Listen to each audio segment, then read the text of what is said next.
I'm here to talk about success. The first rule of success is to have a vision. You see, if you don't have a vision of where you go, and if you don't have a goal where you go, you drift around and you never end up anywhere. I mean, as you know, I was born in 1947 in Austria after the Second World War. So I was very fortunate that I stumbled onto my vision. And I didn't really like Austria when I grew up. I couldn't wait to get out of there.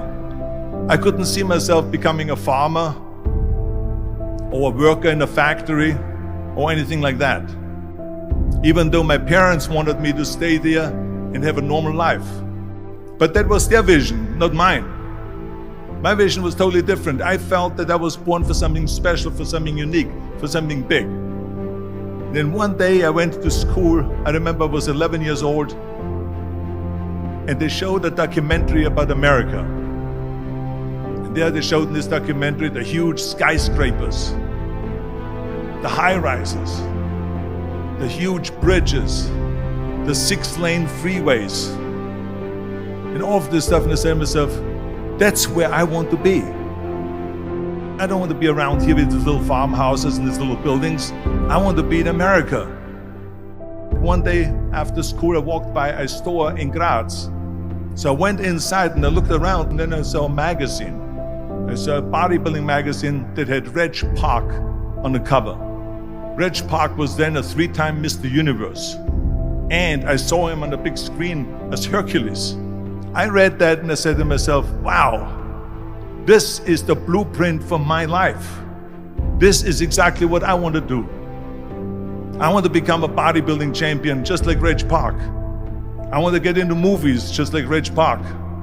And I want to make millions of dollars and be rich and famous just like Reg Park. Do you know how great it felt that I knew where I was going? Imagine the majority of people don't know where they're going.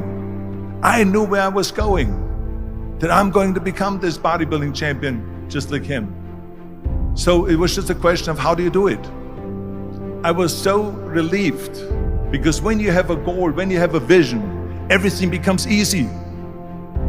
So people always ask me, when they saw me in the gym in the pumping iron days, they say, why is it that you're working out so hard? 5 hours a day, 6 hours a day, and you have always a smile on your face. And I told people all the time, I said, because to me, I'm shooting for a goal. In front of me is the Mr. Universe title. So every rep that I do gets me closer to accomplishing that goal, to make this goal, this vision turn into reality. Every single set that I do, every repetition, every weight that I lift will get me a step closer to turn this goal into reality. So I couldn't wait to do another 500-pound squat. I couldn't wait to do another 500-pound bench press. I couldn't wait to do another 2,000 reps of sit-ups. I couldn't wait for the next exercise. At the age of 20, I went to London and I won the Mr. Universe contest as the youngest Mr. Universe ever. And it was because I had a goal. So let me tell you something, visualizing your goal and going after it makes it fun. You got to have a purpose no matter what you do in life. You got to have a purpose. 74% hate their job in America. Now, this is not much different when you come to Europe. The majority of people don't like what they're doing, because they're really not doing it because they didn't have a goal and they followed this goal. They just aimlessly drift around, and then all of a sudden there's a job opening, so they get that job because you have to work. But then when you work, it's a chore. It's work. It's not fun.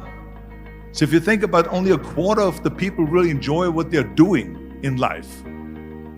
That is unbelievable if you think about it. So I felt so blessed that I knew what I was doing. It's like a medical student that studies and knows he wants to become a doctor. You know where to go. And the same thing is also in politics. I remember that in politics, I had a very clear vision that I will be the leader of California, That's as far as I could go because I was not born in America, so I could not run for president. So being the governor of the fifth largest state, I should say the largest state, the fifth largest economy in the world, was for me really the ultimate title, the ultimate accomplishment in politics. So even though people came up to me and says, why don't you go and run for something smaller, you're never gonna make it. I ran for governor, and then 2 months later I became governor of the state of California. Again, because I had a very clear vision what I'm gonna do with California. So that's rule number one, have a vision. Rule number two is, don't listen to the naysayers. Don't listen to the naysayers.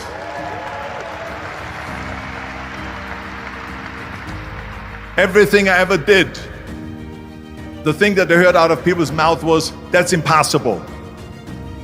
That can't be done. Or no.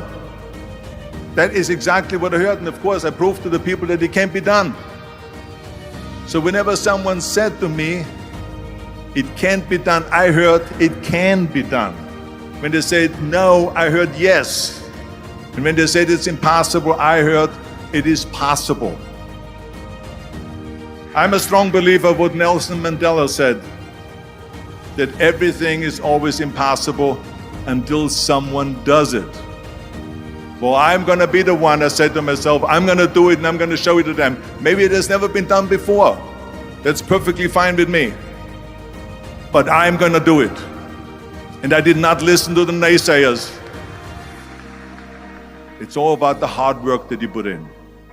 I said to myself, in bodybuilding I worked out 5-6 hours a day. I'm gonna do the same thing now for acting. And of course I went to college to study English. I studied the accent removal, acting classes, and all of this stuff, all day long. I worked and I worked and I worked. And within a short period of time, I made one movie called Hercules in New York, which of course went right into the toilet. But it didn't discourage me. I still had the same vision. And then all of a sudden I did Streets of San Francisco. I did Stay Hungry and Pumping Iron and The Villain. And then all of a sudden I was asked by Dino De Laurentiis and by Universal Studio to star in Conan the Barbarian. And after I did Conan the Barbarian, the director at the press conference said to the press, the director was John Milius. He said to the press, if we wouldn't have had Arnold, we would have had to build one. So think about that. The very body that they said can never be sold because the time is wrong. A few years later, I'm doing Conan the Barbarian, and it was the #1 hit at the box office when it came out in the summer of '82. Think about that. And the director says, if we wouldn't have had his body, we would have had to build one. So all of a sudden, my body became an asset, not a liability. And the same thing was with Terminator. After we were finished filming Terminator, Jim Cameron said to the press, if Arnold wouldn't have had that accent and talked like a machine, I think the movie wouldn't have worked. So think about that. The body and the accent that they attacked was an asset. But I didn't listen to those losers. I didn't listen to them at all. It's just the reality of it is that you cannot listen to the naysayers. So this is a very important lesson for all of you. So when someone says, no, this is a stupid idea, you in your mind, you don't have to say it, but in your mind just say to yourself, you're an asshole. What do you know?